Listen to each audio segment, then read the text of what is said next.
Estamos llegando ya casi al final del curso y vamos a ver una lección muy especial. Esta lección se llama Un título, un comienzo y un final. Vamos a entrar en 3 elementos que son fundamentales, que tienen que ver también con la fuerza que gana nuestra historia al revisar estos elementos capitales de la escritura. Los títulos son importantísimos.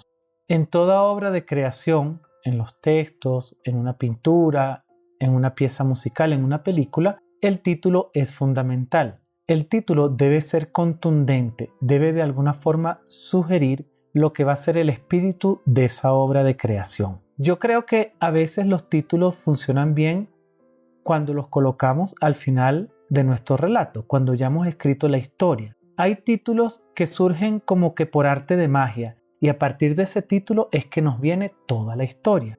Es decir, que podría ser cualquiera de las 2 opciones.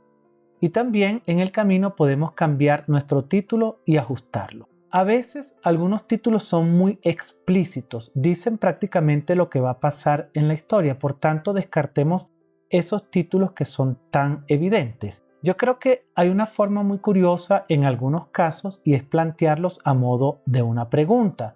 También se puede utilizar una frase que esté dentro del relato y que la podemos utilizar al principio como ese título que más adelante va a tener relación con algo interno de nuestra historia, y en este caso con una frase, con una oración que está allí. A veces en la historia tenemos un protagonista que es muy fuerte, ¿por qué no privilegiarlo en el título? O si no, otro aspecto fundamental es que podemos hacer que el título genere una intriga y podemos lograr que ya desde el comienzo ese título nos invite a querer saber lo que va a contener esa historia. En el caso de mi historia pensé en muchas opciones de título. Algunas eran muy evidentes, como El niño que quería tener una mascota.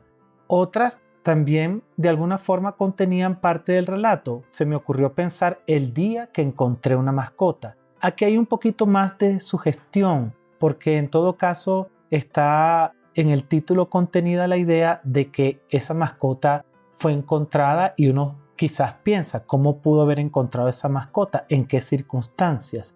Otro título que se desaparta un poco del deseo de tener una mascota, pero tiene que ver con un evento fundamental que es su cumpleaños, podría ser Mi mayor deseo o Mi mayor regalo de cumpleaños.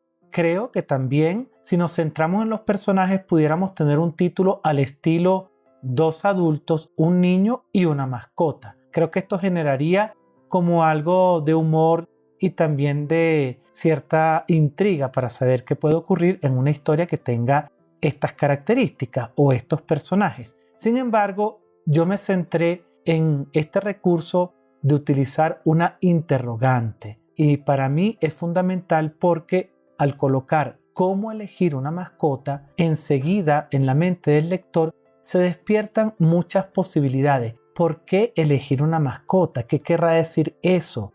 ¿Qué quiere decir eso de elegirla? ¿Cómo es eso de tener la posibilidad de escoger tu mascota? Y yo creo que en este caso genera mucha más intriga, por eso considero que es un título más potente.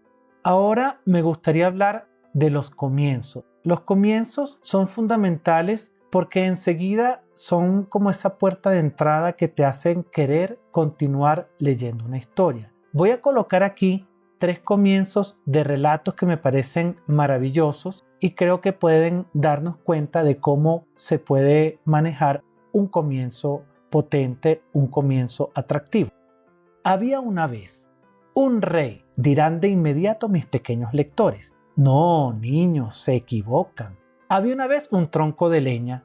No era una madera de lujo, sino un simple palo de madera, de los que en invierno se ponen en las estufas o en las chimeneas para hacer fuego y calentar los cuartos. Así comienza Pinocho. Ahora veamos otro comienzo.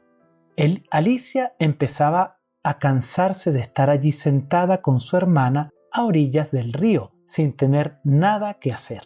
De vez en cuando se asomaba al libro que estaba leyendo su hermana, pero era un libro sin ilustraciones ni diálogos. ¿Y de qué sirve un libro?, se preguntaba Alicia, ¿que no tiene diálogos ni dibujos?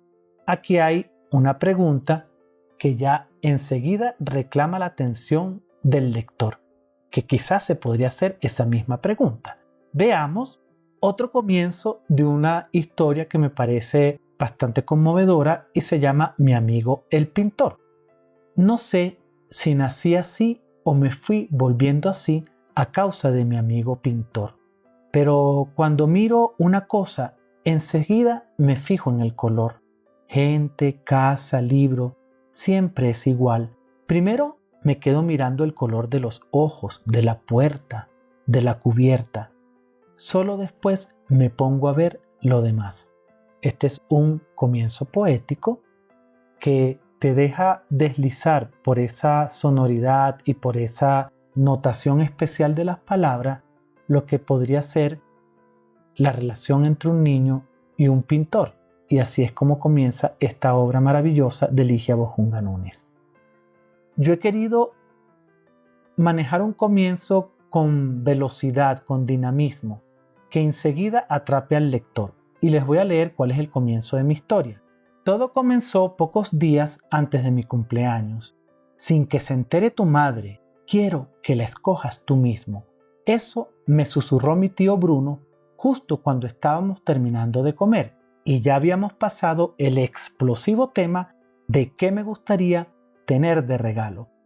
Fíjense ustedes que aquí la historia comienza ubicando al lector en ese momento antes del cumpleaños del protagonista. Por tanto, me parece que ya se extienden las coordenadas del momento en que ocurre este evento y además de eso utiliza, por ejemplo, la palabra explosivo para hablar de la situación que se está viviendo sin que nosotros sepamos de qué se trata. Y a su vez, el tío Bruno le susurra algo como una intriga, una complicidad entre ambos personajes. Fíjense ustedes, estos tres ganchos me sirven a mí para crear un final atrapador, un final que enseguida llame la atención del lector y le diga, bueno, ahora puedes seguir leyendo esta historia que te ha interesado.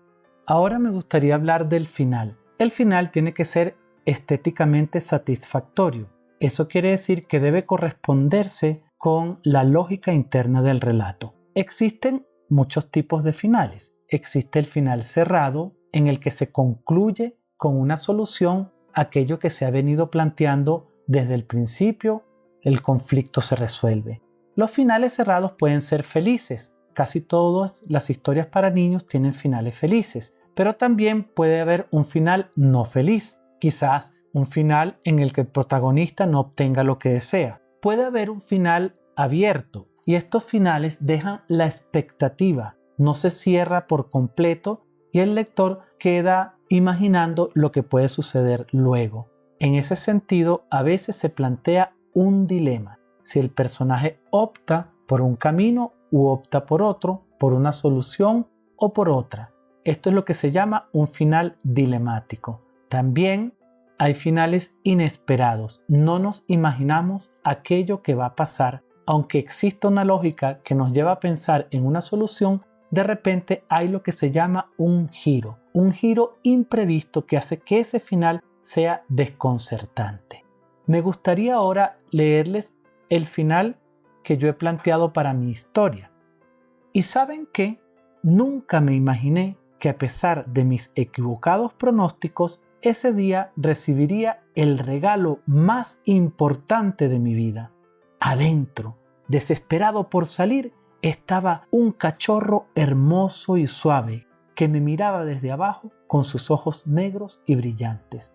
Aunque no podía ver la cara que habían puesto todos, me refiero a los adultos, en ese momento, porque tenía los ojos nublados de alegría, podía darme cuenta de que algo había cambiado. Quizás era eso, lo que llamaban felicidad pura. De algo sí estaba seguro, mientras pensaba en el nombre que quería ponerle a mi nuevo amigo. Y es que la mejor estrategia para escoger una mascota es dejar que ella te elija en el momento que menos lo espera.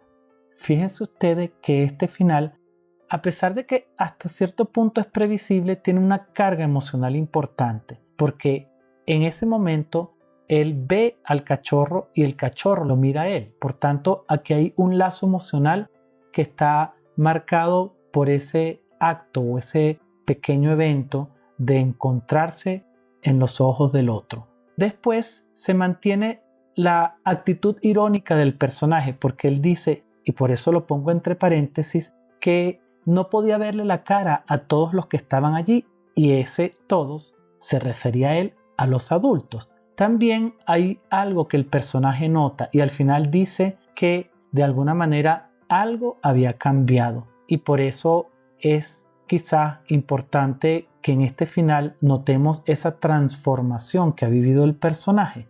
Algo ha cambiado él internamente, algo ha cambiado en el entorno, algo ha cambiado en las relaciones de los adultos, y por último hay algo que me parece fundamental, y es cuando él dice, para cerrar, que la mejor manera de escoger una mascota no es que tú vayas a esa mascota, sino esperar que ella sea la que te elija a ti en el momento en que tú menos lo esperas. Y esta es una forma de cerrar el final de una manera un poco graciosa, un poco irónica, y también colocándose en la perspectiva de ese protagonista que hemos desarrollado a lo largo de este relato.